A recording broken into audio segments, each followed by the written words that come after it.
Беларуская народная казка Купалінка.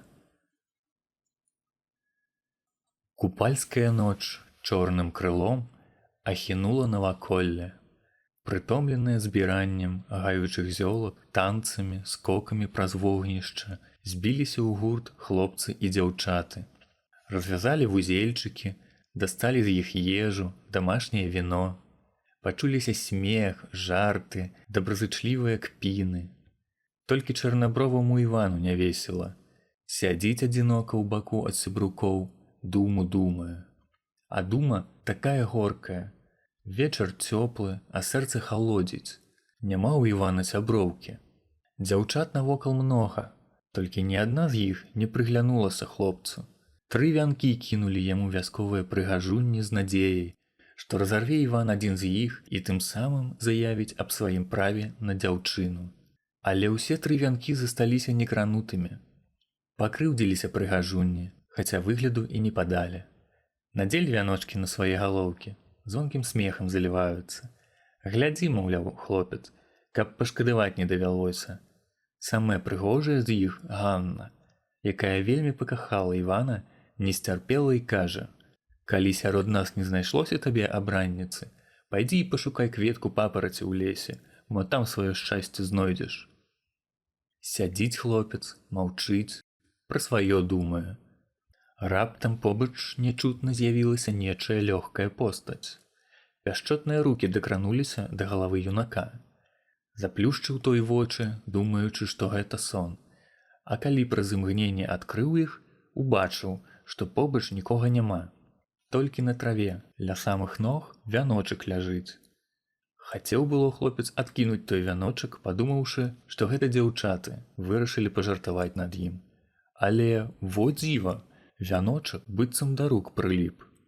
Відаць, справа рук нячысціка, думае Іван пра сябе. Нездарма ж старыя гавораць, што ў поўнач на купалле розныя ваўкалакі, чэрці, ведзьмы са сваіх сховішчаў вылазяць, каб людзям шкоду прынесці. Праўда, гэтая нечысць агню баіцца, таму на купалле ў вёсках ля кожнай хаты вогнішча гарыць. Не бойся, Іван, ідзі за мной, я дапамагу табе знайсці кветку папараці, чуецца побач пяшчотны голас. Станеш самым шчаслівым чалавекам на свеце. Будь што будзе, вырашыў хлопец і ціхенька, каб не прыцягнуць увагі сяброў, падаўся ў лес. Спачатку ісці было лёгка. Дарогу асвятлялі водбліскі купальскага кастра на паляне, вакол якога весялілася моладзь.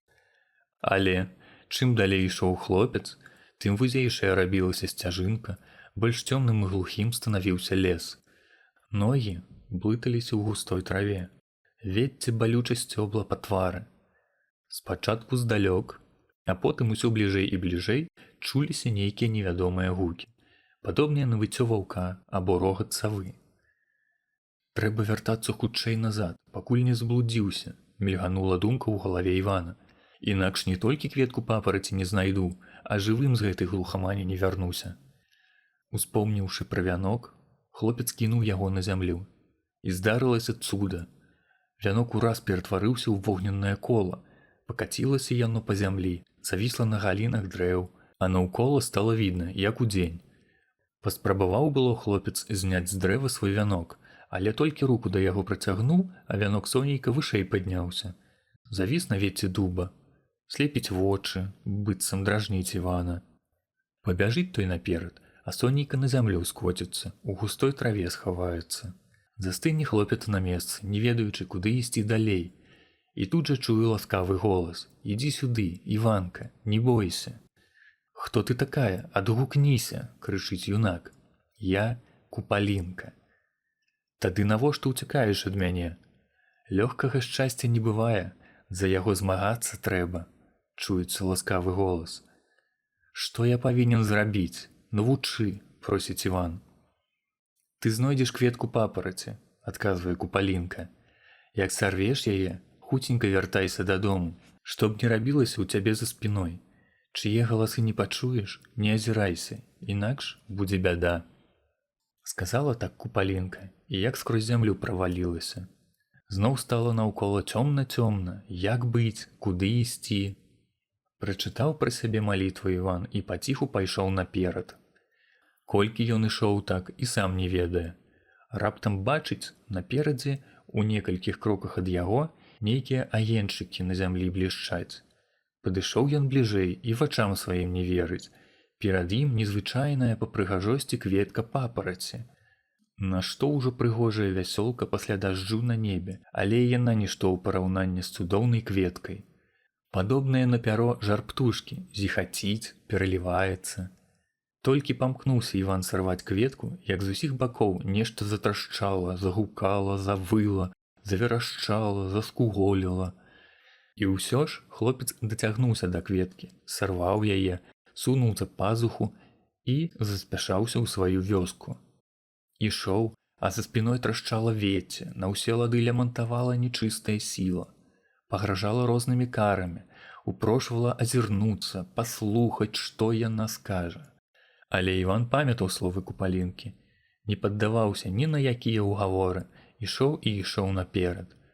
Быў бы, пэўна, Іван першым чалавекам у цэлым свеце, якому пашчасціла адшукаць кветку папараці, калі б нечакана не пачуў знаёмы голас Купалінкі. «Пачакай, Іванка, я табе нешта скажу». Не стрымаўся хлопец, азірнуўся назад, але нікога не ўбачыў. Па радасных енках нячысцікаў зразумеў, што яго падманулі. Сунуў руку за пазуху, дзе ляжала цудоўная кветка, а на яе месцы галінка вярбы. Застагнаў ад роспачы хлопец, падняў вочы ўгару і ўбачыў далёка-далёка ледзь прыкметны промнік святла. «Купалінка, пачакай мяне!» – закрычаў у роспачы Іван. «Парай, што рабіць?» Доўга чакаў адказу, але так і не дачакаўся. Тады, памаліўшыся на ўсход, пайшоў хлопец у лес, пайшоў і не вярнуўся дадому. Старыя людзі казалі, што ў ноч на купалле недзе далёка ў лесе перагукваюцца дзявочы і юнацкія галасы. Можа, гэта Іван шукае сваю Купалінку, а можа, разам шукаюць яны згубленую кветку папараці. Чаго на свеце не бывае.